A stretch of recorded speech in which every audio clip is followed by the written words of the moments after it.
ఇచ్చినందుకు ఆ దేవాది దేవునికి స్తుతులు చెల్లిస్తున్నాం. మరి ఈ దిన వాగ్దానం చూసుకుందాం.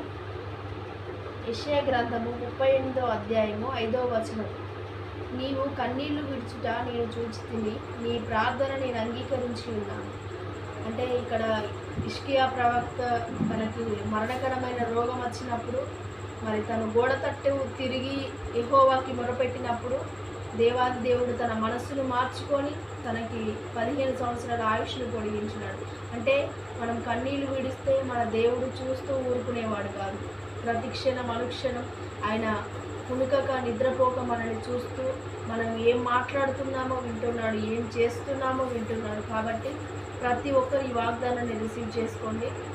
మీరు ఏ సమస్యలతో ఉన్నా, ఏ బాధలతో ఉన్నా మీరు మొరపెట్టినప్పుడు ఆయన ఉత్తరం ఇస్తాడు. కాబట్టి ప్రార్థన చేసుకుందాం.